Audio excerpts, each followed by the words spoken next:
Galera, hoje nós vamos falar sobre peitos. A emoção de ver um peito pela primeira vez, rapaz.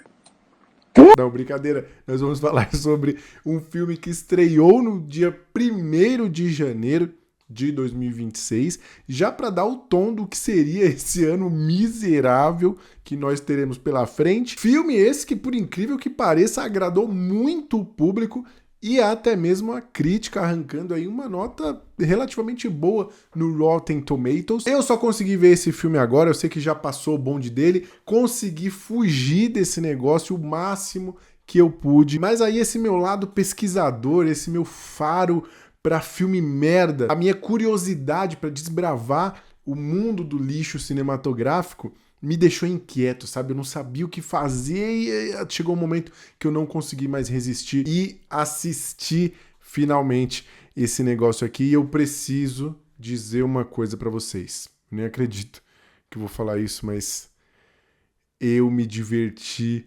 muito. Maluco, esse filme aqui, ele resetou a química do meu cérebro. Eu consigo sentir o fubanguismo cultural percorrendo meu corpo, assim, ó, subindo, como se fosse o simbionte lá do Venom, tomando conta de mim e me fazendo querer coisas que eu nunca quis. Eu tô com vontade de assistir os stories da Virgínia, eu quero ir lá no rancho do Carlinhos Maia, eu quero apostar no Tigrinho. Eu tô com hiperfoco nessa porra desse filme e só vocês aí podem me ajudar. Eu preciso muito conversar sobre A Empregada. Senhoras e senhores, eu sou Roary Moraes, sejam todos muito bem-vindos ao meu canal. Como eu sempre digo, não repare a bagunça e nem a qualidade questionável do conteúdo que eu costumo trazer aqui. Hoje nós vamos falar sobre esse filme, A Empregada, que é um fenômeno. Tanto o livro que inspirou esse filme, que inclusive poucos dias depois do lançamento do livro já tinham sido comprados os direitos para a produção do filme, como também o filme, né, que chegou aí avassalador, por muito tempo foi o assunto da internet. E eu já quero te avisar aqui que esse vídeo terá leves spoilers, né? Mas, assim, eu fico meio dividido, porque eu fico pensando assim, pô, sério, sua vida vai acabar se você tiver spoilers de A Empregada? Mas aí também, por outro lado, eu acho que as reviravoltas que a gente tem aqui nesse filme, além do elenco extremamente gostoso e transante, eu acho que é um dos grandes apelos que esse filme tem. Então, nesse caso, eu acho que os spoilers podem acabar estragando sua experiência. Se você quiser preservar ela, assiste o filme, caso você ainda não tenha visto, aí depois você volta aqui para conferir essa análise embasada, científica, que eu vou fazer. A Empregada conta a história da Millie, interpretada pela Sydney Sweeney, que tá completamente quebrada, tá morando no carro, aquela coisa, não sobrou nada pra Betinha, que logo se vê diante de uma oportunidade incrível de poder mudar a sua vida. Trabalhar como empregada da família Winchester, uns puta de uns ricaços, e aí limpar lá sozinha a mansão gigantesca deles, que por alguma razão não tem vaga para estacionar o carro. Você tem que parar nessa bola esquisita aqui. Para não dizer que ela é a única funcionária dessa casa, a casa tem também um jardineiro, né? E aí, logo no começo do filme, você já vê que o jardineiro, ele é interpretado, com muitas aspas, pelo grande ator Michele Morrone, que, para quem não sabe, é o cara que protagoniza 365 Dias. Quando eu vi a carinha dele ali, eu já entendi onde é que eu tava me metendo. Para mim foi como você tá no topo da montanha-russa, que você tem aqueles 2 segundos de entendimento, saca? Que você fala, agora já era, não tem mais o que fazer, e aí, de repente, você despenca. Então, essa é a sensação quando eu vi que esse cara tava no elenco. E ele tem uma função muito clara, que é a de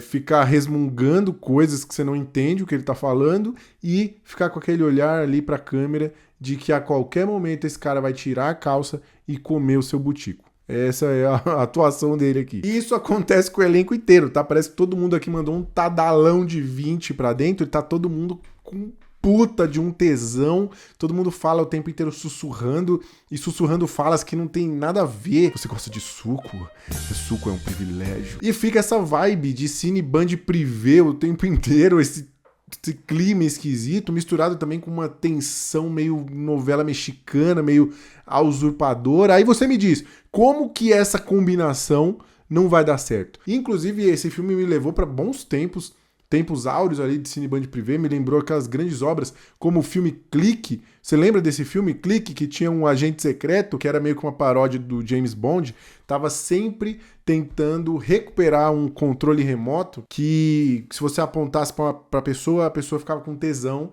e aí todo o filme esse controle quebrava, tipo, perto de um ar-condicionado, uma saída de ar, e todo mundo no ambiente ficava muito louco e transando e virava aquela coisa maravilhosa. Mas tinha um enredo, tinha uma história lá e, enfim, toda aquela trama de agente secreto, e o nosso herói sempre recuperava o controle e salvava o dia. Depois, claro, de muito coito ali passando na madrugada da Band. Cara, que maravilha, né? Bons tempos, bons tempos. Bom, eu falei do jardineiro, mas o filme aqui também tem o maridão extremamente gostoso e bem sucedido. É aquele tipo de cara que o hétero, ele se sente compilado a elogiar até o Calvo do Campari e olhar esse cara e falar, não, ele é boa pinta, ele é, como é que fala? Ele tem presença. Esse cara é podre de rico na história aqui, porque ele trabalha com tecnologia, se eu não estou enganado, é assim que se refere ele ao trabalho dele, e é só isso mesmo, assim, é tratado com a profundidade que o Tommy Wiseau trata o tema lá no filme The Room. They betrayed me, they didn't keep their promise, they tricked me and I don't care anymore. You're right. The computer business is too competitive. Tem a Amanda Seyfried, que faz a Nina Winchester, né, que é a esposa, que é quem contrata a Millie, e de todo o elenco, ela é a pessoa que parece que tá se divertindo mais. Ela tá vivendo os melhores dias da vida dela, principalmente nos momentos de surto da personagem, que ela quebra tudo. Cara, dá pra ver que ela tá se esforçando, mas que tá curtindo demais, o que representa o completo oposto da Sydney Sweeney, que veio trabalhar aqui naquela energia de uma segunda-feira chuvosa em que tem um feriado na terça e você não conseguiu emendar, assim, ela tá cumprindo tabela, ela não movimenta nem os lábios, tem hora que você tem dificuldade de entender o que ela tá querendo dizer, zero energia, e eu acho que isso gera um contraste bem maneiro. Mas ela tem aqueles momentos Sydney Sweeney, se é que você me entende, né? Meu Deus do céu! Inclusive, eu recomendo muito vocês verem os comentários do Letterboxd desse filme. Tem um comentário que eu adorei, que o cara fala: eu vi mais os peitos da Sydney Sweeney nesse filme do que eu vi a minha família nas últimas 3 semanas. E é mais ou menos isso daí, né? E esse filme, ele é uma armadilha, porque eu cometi o erro de falar anteriormente pra minha esposa que eu achava a Sydney Sweeney presença, né? Eu achava ela boa pinta. E aí isso ficou marcado, porque elas não esquecem. Então, enquanto estavam acontecendo lá os momentos mais picantes, ela estava do meu lado assim. E eu assisti o filme sendo mais feminista do que o próprio Dado Dolabella, tecendo comentários como: isso é um absurdo, meu Deus, nossa, pra que isso, né? Que apelativo, não é mesmo? Eu acho que ela vai ficar resfriada, ela deve estar com frio. Lá no estúdio deve ter muito ar-condicionado, né? Forte. Mas o filme também é feminista e não poupa e na nudez do marido, que também aparece o tempo inteiro com regatinhas bem coladas e alguns momentos também só de cuequinha. Então acho que tem pra todo mundo nesse filme aqui. E apesar de você começar a assistir o filme já sabendo que vai ter bastante putaria e de ter sequências de coito aí bem compridas, sabe? Chega num momento que você fica, tá, então, fica meio um clima desconfortável assim. Eu acho que elas são cenas até family friendly, vamos dizer, né? Não são tão pesadas assim como alguns outros filmes, o próprio 365 Dias, o 50 Tons de Cinza e tudo mais. Esse filme é um pouco mais leve, não leve o suficiente para você assistir num voo. Pode ser meio constrangedor. Eu falei do elenco, mas a gente tem também que destacar um nome importante dessa produção aqui, que é o diretor, o Paul Feig, que tem no currículo grandes filmes como A Espiã que Sabia de Menos, As Caça-Fantasmas e Missão Madrinha de Casamento. Assim, ó, só Filmaço. Tudo bem, ele também dirigiu aí alguns episódios de The Office, de Parks and Recreation e de Mad Men, só que eu quero falar mal do cara, então me deixa. Outro ponto alto desse filme é a trilha sonora, que em diversos momentos me fez gargalhar alto. Essa coisa de usar músicas pop completamente aleatórias, que parece que não combinam, assim, elas não entram muito bem. Isso me lembrou o próprio Fórmula 1, o filme que faz isso, e esses outros filmes que são claras inspirações, referências diretas aí, que é o 365 Dias e os 50 Tons de Cinza. Assim, é a mesma coisa, então tem algumas cenas aqui que são hilárias, como o momento em que a Millie desce toda arrumada, assim, né? Aquela cena meio de princesa, o príncipe olhando ali de baixo, e aí toca uma música, acho que da Lana Del Rey, que, nossa senhora, que momento constrangedor. E tem um outro também que é muito icônico, que é o momento em que a Nina é dispensada pelo marido, né? Ele fala, mete teu pé daqui e tal, e aí ela está no hotel sozinha, comemorando, pulando e cantando Since You've Been Gone, da Kelly Clarkson. E a parada é tão brega e tão, assim, tão foda-se, que a galera botou essa música pra que a música fale exatamente o que a personagem tá sentindo. Ah, desde que você foi embora, finalmente eu posso respirar, sabe? É tosquice atrás de tosquice, e ao longo do filme a gente vai ter várias coisas que são muito toscas, muito bregas, muito convenientes, muitas coisas que não fazem sentido, e pra mim é o que torna a experiência de A Empregada tão fantástica. Ele é realmente um filme feito pra quem vai assistir e vai ficar mexendo no celular, ou pra você ver no voo, sem você dar muita atenção, sabe? É um tipo de filme que o aviso do piloto pode entrar no meio e a sua experiência não vai ser prejudicada, porque a gente tem alguns recursos narrativos usados aqui pra mastigar essa história, diluir ela para que você consiga compreender. Um desses recursos é aquela coisa da personagem estar escrevendo. Tem um momento que a Millie tá lá escrevendo o diário dela, e tem um momento também que a Nina tá escrevendo uma carta pra filha, e aí a gente tem aquele voice-over que vai contar tudo, vai explicar tudo, vai dizer o que a personagem tá sentindo, caso você não tenha percebido ainda. E no final das contas, esses recursos só servem pra isso, porque a carta não foi entregue, eu acho. O diário também desaparece, não falam mais disso. E o jardineiro, mano, o jardineiro sumiu, o jardineiro, ele aparece em alguns momentos e depois ele some, ele não faz porra nenhuma, ele nem pegar alguém ele pega, ele só fica aparecendo de maneiras sinistras de vez em quando olhando e como eu disse, falando coisas que você não entende. E falando do jardineiro, tem uma coisa que irrita muito. Você chega pra trabalhar numa casa e aí o maluco fala pra você, mano, você devia meter o pé. O que você vai fazer? Você vai perguntar, né? Pô, por que você tá falando isso? E aí isso não acontece, porque sempre alguém interrompe, mas aí você tem que ir lá e depois falar, mano, você tava falando... Não, assim, simplesmente, deixa pra lá, deve ser besteira. E tudo bem, o jardineiro não influenciou tanto a história, ele desapareceu. Talvez seja uma coisa boa, porque a gente foi poupado aí da atuação do Michelle Morrone. Mas sei lá, né? Aquelas coisas, aquelas pontas soltas que mostram um pouco aí a qualidade desse filme. Será que eu tô pedindo demais? Eu tô querendo que o filme seja verossímil, que pareça ser real e tal, sendo que é um filme que nem se leva a sério? Talvez, mas tem umas coisas que eu fico me questionando. Tipo assim, a Millie, depois que prende o cara lá no sótão, ela passa um alicate por debaixo da porta para ele arrancar o dente. E em momento nenhum ele tenta, sei lá, mexer na dobradiça da porta, usar aquele alicate para tentar escapar de alguma forma. E outra, o cara projetou a porra daquele lugar, ele botou câmera, botou tudo. Ele não sabe um mecanismo que dê pra usar pra sair. Eu comecei a fritar nessas coisas. E esse filme é assim, quanto mais você se pergunta, mais merda ele vai ficando.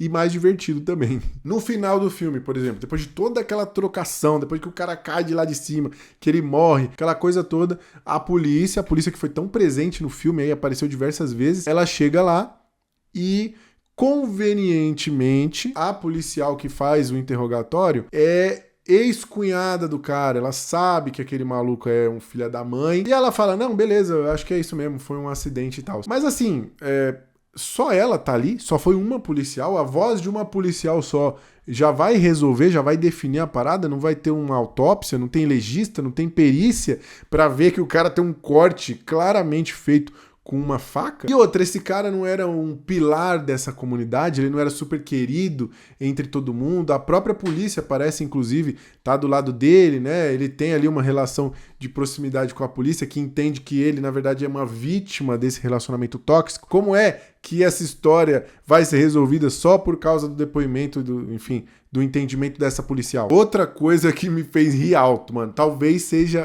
a coisa que mais me fez rir nesse filme. Depois de tudo que a Millie passou, ela apanhou, ficou presa, enfim, toda aquela história que vocês viram, se machucou, tem a cena que ela tá toda sangrando quando ela consegue escapar, ela só quer o sanduíche. Depois de tudo isso, a mulher, que é podre de rica, dá pra ela um cheque de $100 mil.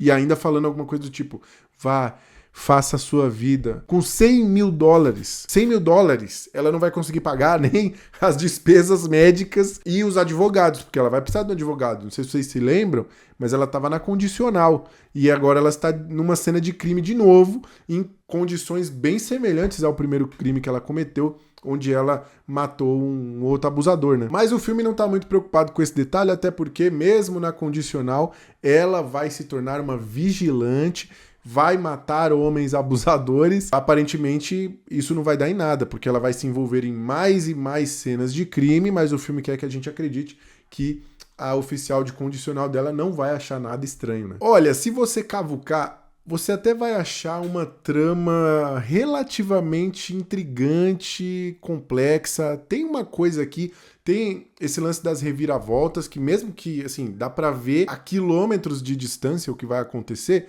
mas ainda assim eu acho que quando acontece é aquela sensação de que se paga, sabe? O filme ele tem vários easter eggs e tem vários signos visuais espalhados ali pelo filme que dão pistas do que vai acontecer. Tudo isso eu acho bem legal, como eu falei, eu gosto um pouco da atuação da Amanda Seyfried aqui, acho que ela tá se divertindo, mas tudo isso eu acho que tá soterrado e muito profundo embaixo de uma camada grossa de galhofa, de canalice do roteiro, um monte de coisa brega, de situações extremamente convenientes, além de trazer uma certa espetacularização da violência contra a mulher, que eu acho meio problemática nos dias atuais, uma mensagem de sororidade meio bipolar, meio esquisita. Então, levando tudo isso em consideração, eu dou para este filme a nota 4.7. Podia ser bem menor, mas eu realmente me diverti com essa porra. E ainda bem que eu me diverti tanto assim, meus amigos, porque na verdade é uma trilogia de livros, então pode ser que a gente tenha aí no mínimo 3 filmes, graças a Deus. Já estou ansioso para assistir os próximos capítulos dessa saga incrível da nossa heroína Millie. Na verdade, eu não sei se os outros livros são sobre ela, ou se são prequels, ou sei lá. Mas eu espero ter alegrado vocês aí com essa notícia e com esse vídeo, e claro, sempre querendo saber aqui de vocês o que vocês acharam desse filme. Comenta aí quais foram as suas percepções, como foi sua experiência assistindo A Empregada. A gente se vê em uma próxima. Até lá, um cheiro pra vocês.